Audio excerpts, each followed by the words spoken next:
Kapitulli 16. Pali arriti në Derbë e pastaj edhe në Listër.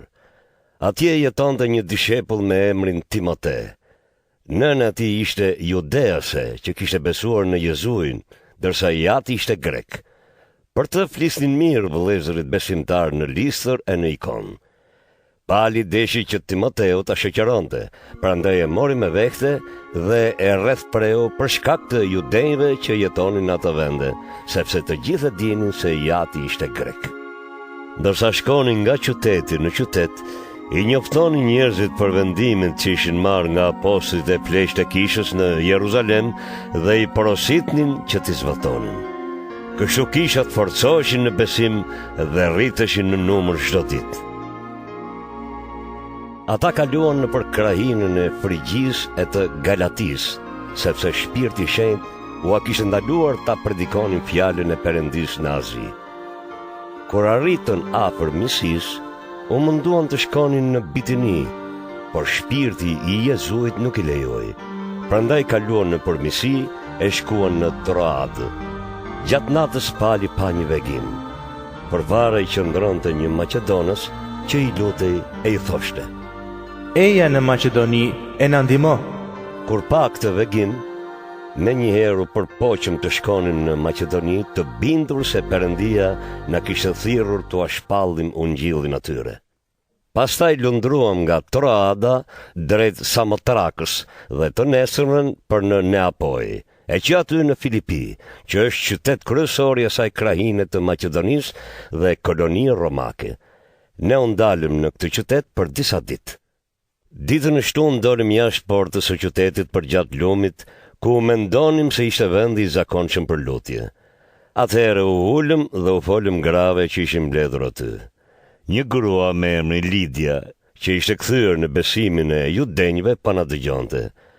Ajo ishte nga qyteti i Tiatirës dhe tregtonte rroba të purpurta. Zoti i hapi zemrën që të dëgjonte me vëmendje çfarë thoshte Pali. Kur u pagzua bashkë me ata të shtëpisë së saj, ajo na u lut: Nëse mendoni se jam besimtare në Zotin, ejani e rini në shtëpinë time. Dhe na detyroi të pranojmë. Njëherë kur përshkonin të vendi i lutjes, takuam një skllave që me anë të një shpirti të lik parashikonte të ardhmen. Ajo u sillte shumë fitime zotërive të saj, duke u treguar fati njerëzve. Kur po na ndiqte ne dhe Palin, bërtiste: Këta njerëz janë shërbëtor të Perëndisë më të lartë dhe ju shpallin udhën e shpëtimit. Ajo e bëri këtë gjë për shumë ditë, por Pali, i mërzitur nga kjo, i u kthye shpirtit të lik e i tha: Në emër të Jezu Krishtit po të urdhëroj të dalësh prej saj.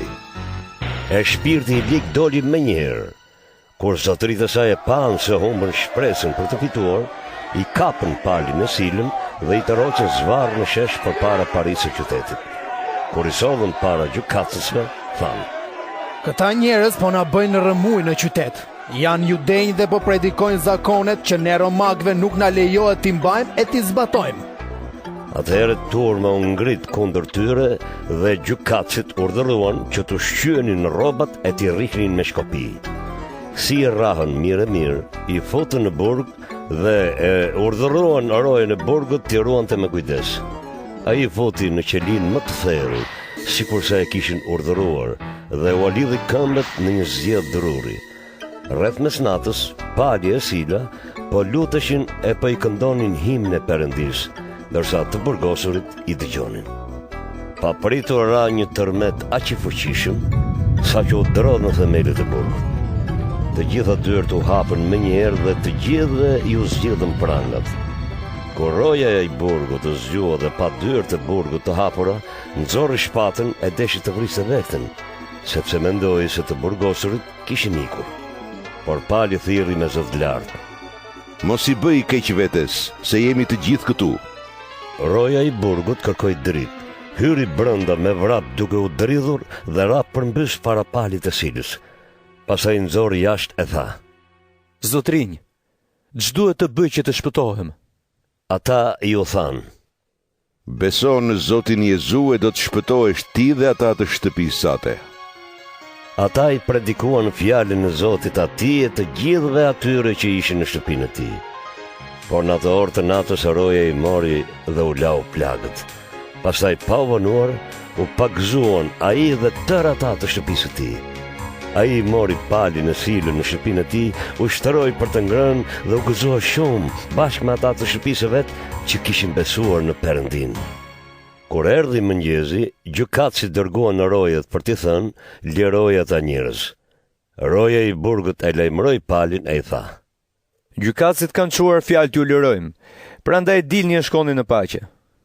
Por pali u përgjigj: Ata na kanë rrahur para të gjithëve, pa na dënuar me gjyq, ne që jemi qytetar romak, e na kanë futur në burg.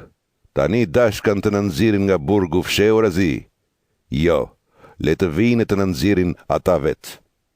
Rojat u aquan këto fjalë gjykatësve, të cilët i zuri frika kur dëgjuan se ishin qytetar romak.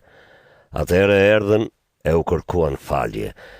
Pastaj nxorën nga burgu dhe u kërkuan që të largoheshin nga qyteti.